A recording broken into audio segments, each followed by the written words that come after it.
Salut tout le monde. Aujourd'hui, nous allons continuer de lire le livre Maître des dragons, le trésor du dragon d'or.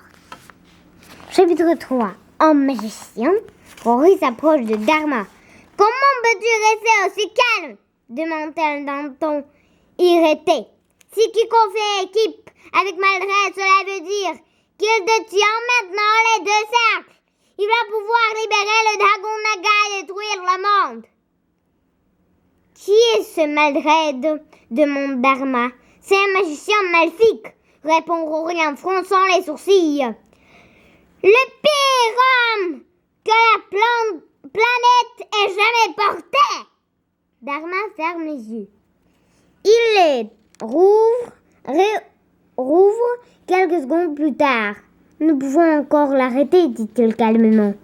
« Qu'est-ce qui te fait dire cela ?» demande Rory. Yann décide d'intervenir. « Bonjour, je m'appelle Yann, dit-il, et voici mon dragon lombric. » Elle, c'est Rory, et son dragon s'appelle Vulcan. « Heureux de faire votre connaissance, dit Dharma en faisant un petit signe de la tête. « Nous aussi, répond Yann. Nous savions que Maldred viendrait ici pour voler le cercle d'or. C'est dommage que nous soyons arrivés trop tard. Ce n'est pas grave, dit Dharma en souriant. L'important, c'est que vous soyez arrivés. On doit savoir où se trouve Kiko. » Les interrompit Rory avant. « Avait-elle les yeux rouges et vitreux ?»« Non, dit Dharma en hochant la tête. Je me suis dit que Maldred l'avait peut-être ensorcelée, explique Rory, en fronçant les sourcils.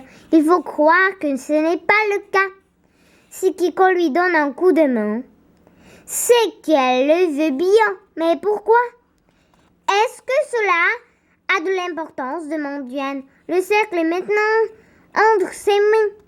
Elle lui a probablement livré dans sa cachette. C'est vrai, dit Rory. Il faut trouver où se cache Maldred et aller tout de suite.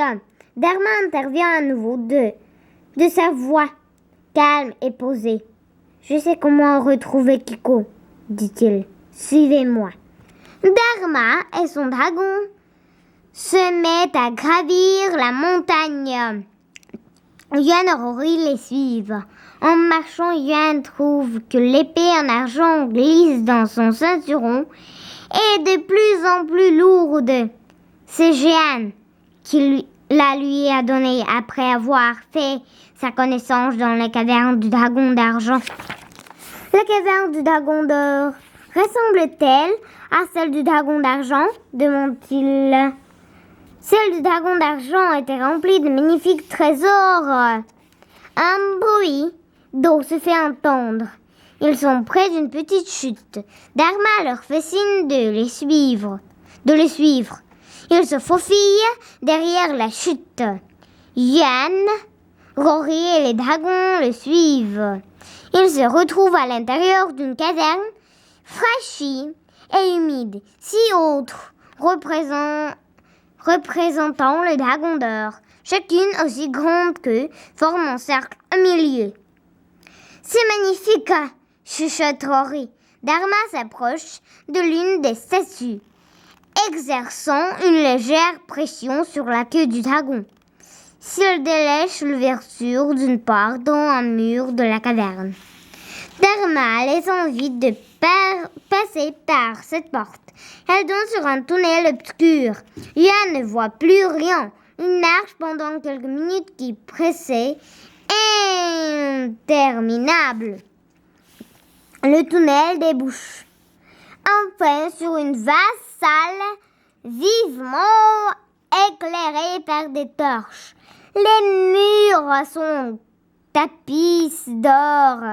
Des douzaines de coffres au trésor doré brillent à la lueur des torches. Une immense estrade en or, ornée de coussins moelleux, est érigée au milieu de la salle. C'est sûrement ici que le dragon d'or passe les nuits, se dit Yann. Bienvenue dans la caverne du dragon d'or, dit Dharma en souriant. Au revoir.